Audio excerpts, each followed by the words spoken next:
Assalamualaikum warahmatullahi wabarakatuh. Saya Fajaria Juanda Dewi, NIM 2010 10 21 Saya akan mempresentasikan mengenai UTS Ekologi, yaitu ekosistem hutan mangrove di wilayah Teluk Yutefa, Jayapura, Papua. Yang pertama ada analisis artikel. Judul artikelnya Kondisi Hutan Mangrove di Kawasan Taman Wisata Alam Teluk Yutefa, Kota Jayapura.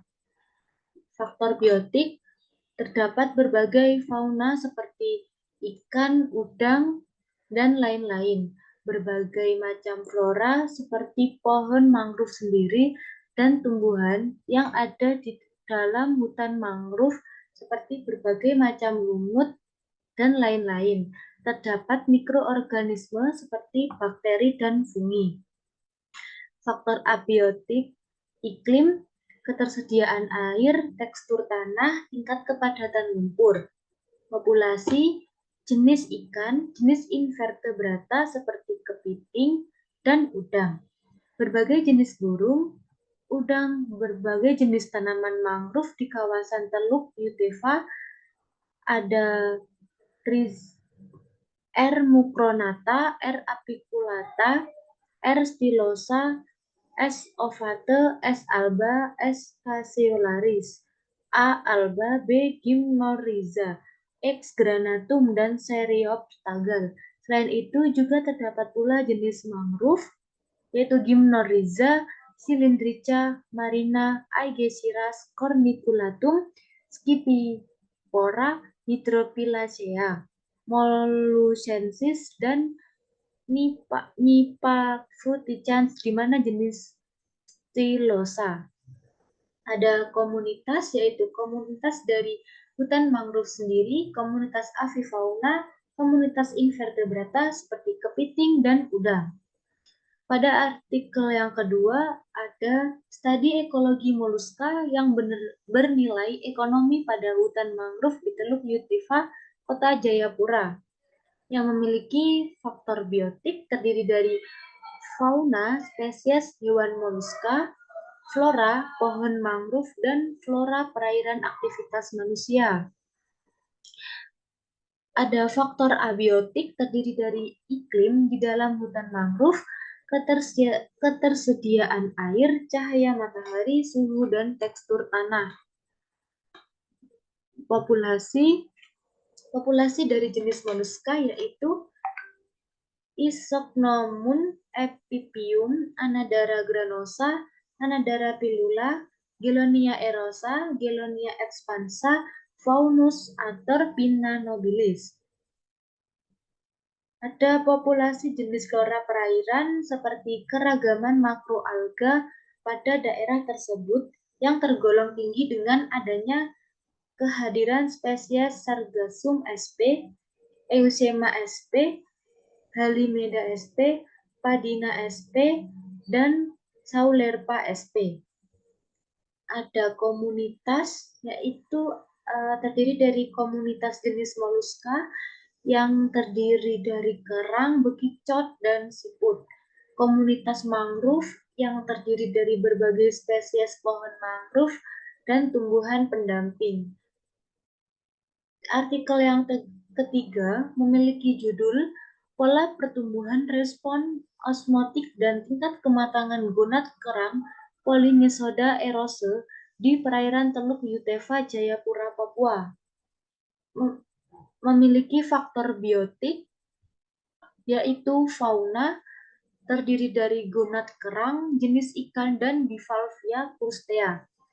Flora, hutan mangrove, lamun, dan terumbu karang, dan juga ada aktivitas manusia. Faktor abiotiknya ada iklim, sinar matahari, ketersediaan air, suhu, dan tanah berlumpur. Ada faktor populasi, populasinya kerang yang terdiri dari kerang Polyneso erase, kerang P. erosa jantan dan betina, serta kerang P. erosa UND, kerang dari kelas Phalecipoda, yaitu bivalvia. Yang kedua ada populasi udang-udangan, bisa disebut sebagai crustacea. crustacea, dan yang ketiga ada populasi dari jenis ikan, yang keempat populasi terumbu karang dan tanaman lamun, yang kelima populasi pohon mangrove. Ada komunitas kerang Polymeso erase, kerang P. erosa jantan dan betina, serta kerang P. erosa UND. Kerang dari kelas Palisepoda, yaitu bivalvia, krustasean atau udang-udangan, ikan, terumbu karang, tanaman lamun, dan pohon mangrove. Yang keempat, judul artikel struktur vegetasi dan nilai ekonomi hutan mangrove Teluk Yutefa, Kota Jayapura, Papua. Yang pertama ada faktor biotik yang isinya spesies mangrove, fauna mangrove, spesies flora mangrove, dan makhluk hidup. Yang kedua ada faktor abiotik iklim, sinar matahari, ketersediaan air, suhu, dan tanah berlumpur. Yang ketiga ada faktor populasi. Terdapat populasi jenis mangrove di Teluk Yutefa yaitu jenis Rhizopora, Soneratia, Avicennia alba, Bruguiera gymnorrhiza, Psilocorpus granatum, dan Seriops togan.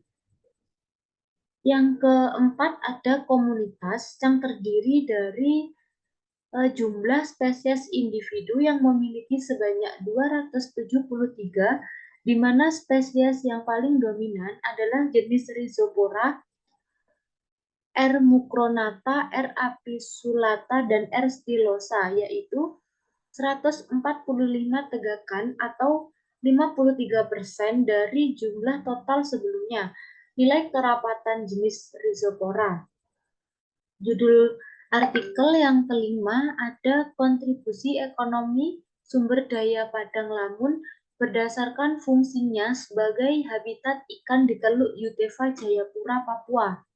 Terdapat faktor biotik padang lamun, fauna mangrove seperti udang, kepiting, ikan, kerang, bulu babi, hewan reptil laut, dan mamalia. Faktor abiotik iklim, sinar matahari, ketersediaan air, suhu, dan tanah berlumpur. Yang ketiga ada faktor populasi, yaitu populasi jenis udang, populasi jenis ikan dari 36 famili, populasi hewan reptil laut. Ada faktor komunitas yang ditemukan ikan dengan 79 spesies dari 36 famili. Komunitas hewan reptil laut seperti ular laut dan kadal laut. Poin selanjutnya yaitu mengidentifikasi interaksi dari masing-masing artikel. Yang pertama ada judul artikel kondisi hutan mangrove di kawasan Taman Wisata Alam Teluk Yutefa. Interaksi biotiknya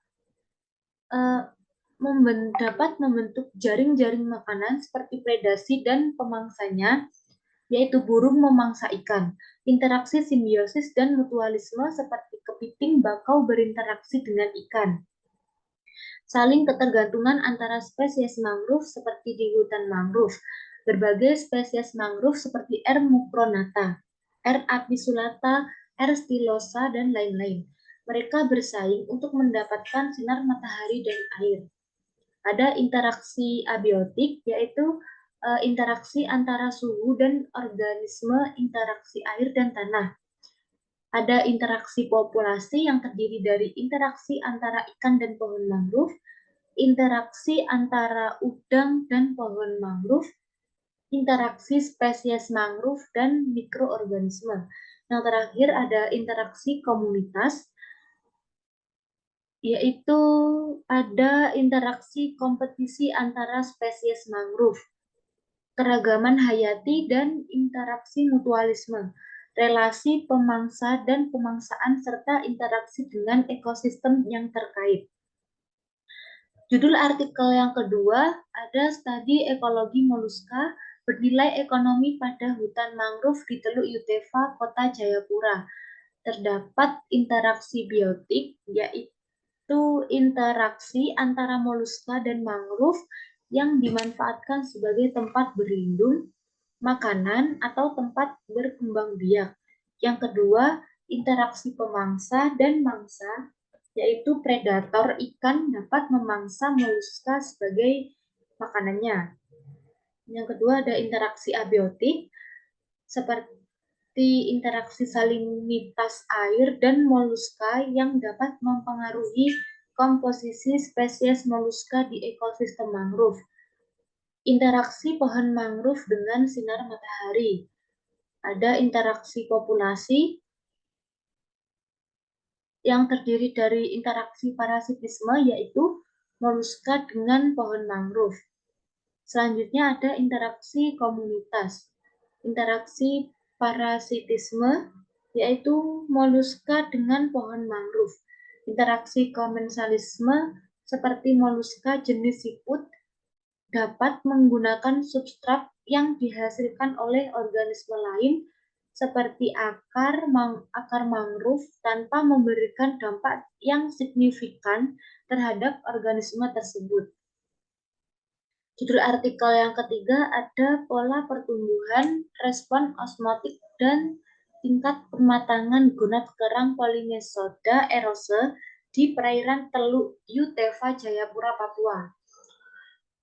Di sini ada interaksi biotiknya seperti interaksi dengan sumber daya makanan kerang Polymesoda erose yang dapat berinteraksi dengan sumber daya makanan di hutan mangrove. Ada interaksi dengan spesies pemangsa kerang seperti Polymesoda erose ini dapat menjadi mangsa bagi predator di mangrove Teluk Yutefa. Interaksi abiotiknya interaksi dari pohon mangrove dengan sinar matahari, interaksi salinitas air, dan gonad kerang. Ada interaksi populasi yang isinya ada interaksi predasi, seperti kerang Polymesoda erose ini dapat menjadi mangsa bagi predator di perairan Teluk Yutefa seperti burung laut, ikan, atau kepiting. Interaksi komunitas. Interaksi komunitas ini ada interaksi mutualisme. Kerang Polymesoda erose ini dapat terlibat dalam hubungan mutualisme dengan organisme lain dalam komunitas perairan. Misalnya, kerang ini dapat berinteraksi dengan organisme penghasil substrat, seperti tumbuhan atau organisme penyusun terumbu karang yang memberikan tempat penempelan dan perlindungan bagi kerang. Artikel yang keempat yang memiliki judul Struktur Vegetasi dan Nilai Ekonomi Hutan Mangrove Teluk Yutefa, Kota Jayapura, Papua. Interaksi biotiknya ada interaksi antara manusia. Jadi manusia ini memiliki interaksi dengan hutan mangrove di Teluk Yutefa dilihat dari segi nilai ekonominya. Dan di sini juga ada interaksi antara fauna mangrove dengan pohon mangrove. Lalu ada interaksi antara mangrove dan organisme invertebrata, yaitu hutan mangrove ini merupakan habitat penting bagi berbagai organisme invertebrata. Yang kedua ada interaksi abiotik, terdiri dari interaksi salinitas air. Interaksi antara salinitas air dan vegetasi mangrove ini akan mempengaruhi komposisi spesies dan keanekaragaman dalam hutan mangrove Teluk Yutefa. Ada interaksi kualitas tanah. Interaksi antara struktur vegetasi dan sifat-sifat tanah akan mempengaruhi keberlanjutan dan produktivitas hutan mangrove. Interaksi pohon mangrove dan sinar matahari. Selanjutnya ada interaksi populasi. Interaksi pemangsa dan perlindungan. Hutan mangrove dapat menyediakan area pemijahan dan perlindungan bagi ikan yang dapat menguntungkan. Populasi ikan ini yang dapat menguntungkan populasi ikan secara keseluruhan. Selain itu, Organisme yang hidup di antara akar mangrove juga dapat melindungi tanaman mangrove dari kerusakan fisik atau pemangsaan. Yang kedua ada interaksi persaingan antar spesies. Dalam hutan mangrove terdapat persaingan antara spesies mangrove yang berbeda dalam memperebutkan sumber daya seperti cahaya, air, dan nutrisi. Selanjutnya ada interaksi komunitas, yaitu interaksi antara manusia. Nah, manusia ini juga dapat memiliki interaksi dengan komunitas mangrove karena dilihat dalam konteks nilai ekonominya. Yang kedua ada interaksi komunitas dari jumlah mangrove dan hewan yang hidup di mangrove.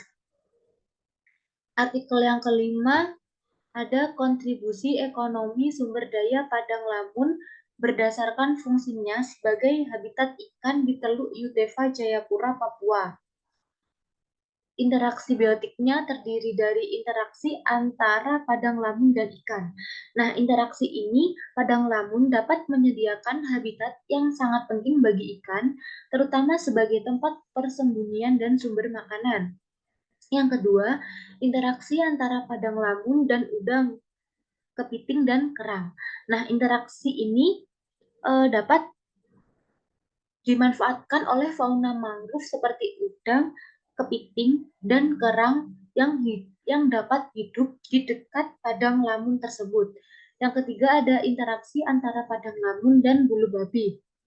Nah, interaksi ini menggambarkan bahwa bulu babi adalah hewan herbivora yang seringkali dapat ditemukan di sekitar padang lamun. Yang keempat ada interaksi antara padang lamun dan hewan reptil. Interaksi ini dapat dilihat dengan hewan reptil laut seperti penyu dan biawak laut seringkali menggunakan padang lamun sebagai tempat bertelur. Yang terakhir, interaksi antara padang lamun dan mamalia. Dari beberapa mamalia laut, seperti lumba-lumba dan dugong, juga dapat ditemukan di sekitar padang lamun. Yang kedua ada interaksi abiotik. Interaksi abiotik ini ada interaksi dengan faktor kualitas air, yaitu kualitas air yang baik sangat penting bagi pertumbuhan dan keberlanjutan padang lamun, serta kehidupan ikan dan fauna mangrove yang bergantung padanya. Yang kedua, interaksi dengan faktor iklim. Iklim regional termasuk pola curah hujan, suhu udara, dan tingkat cahaya matahari dapat mempengaruhi ekosistem padang lamun. Curah hujan yang cukup dan paparan sinar matahari yang memadai diperlukan untuk pertumbuhan yang baik. Yang ketiga ada interaksi populasi. Yang pertama interaksi predator dan mangsa. Interaksi ini melibatkan hubungan antara predator dan mangsa di dalam ekosistem padang lamun. Contohnya, ikan-ikan pemangsa seperti barakuda atau tuna dapat memburu ikan-ikan kecil yang tinggal di antara padang lamun. Yang kedua, interaksi persaingan. Persaingan terjadi ketika populasi dua atau lebih spesies bersaing untuk sumber daya yang terbatas, seperti makanan atau ruang hidup. Misalnya, ikan-ikan yang hidup di padang lamun dapat bersaing untuk mendapatkan makanan yang sama atau ruang yang optimal di antara tumbuhan lamun. Yang terakhir ada interaksi komunitas. Interaksi antara komunitas padang lamun dan komunitas fauna mangrove. Padang lamun dan fauna mangrove seperti udang, kepiting, ikan, dan kerang saling bergantung dalam ekosistem tersebut. Yang kedua, interaksi antara komunitas padang lamun dan komunitas air. Padang lamun berperan penting sebagai habitat ikan, baik sebagai tempat berlindung, tempat berkembang biak, maupun sumber makanan. Yang ketiga, interaksi antara komunitas padang lamun dan komunitas hewan reptil laut. Komunitas padang lamun dan hewan reptil laut seperti penyu dan biawak laut dapat memiliki interaksi yang signifikan. Yang terakhir, ada interaksi antara komunitas padang lamun dan komunitas mamalia. Komunitas mamalia laut seperti lumba-lumba dan dugong dapat memiliki interaksi dengan padang lamun. Poin yang E, ada klasifikasi dari faktor biotik yang ada, termasuk dalam produsen, konsumen, dan dekomposer. Yang dari 5 artikel tersebut, terdapat faktor biotik yang dapat diklasifikasikan, yaitu yang pertama ada produsen, yang terdiri dari mikroalga dan rhizopora. Yang kedua, konsumen 1, terdiri dari moluska dan udang-udangan. Yang ketiga ada konsumen 2, ikan dan ular laut. Yang keempat ada konsumen 3, burung pemangsa. Dan yang terakhir dekomposer, yaitu fungi dan jamur. Nah, poin selanjutnya rantai makanan. Nah, jadi dalam artikel ini dapat dibuat sebagai rantai makanan di hutan mangrove tersebut, yaitu yang pertama produsen. Produsen ini yaitu diperankan oleh makroalga.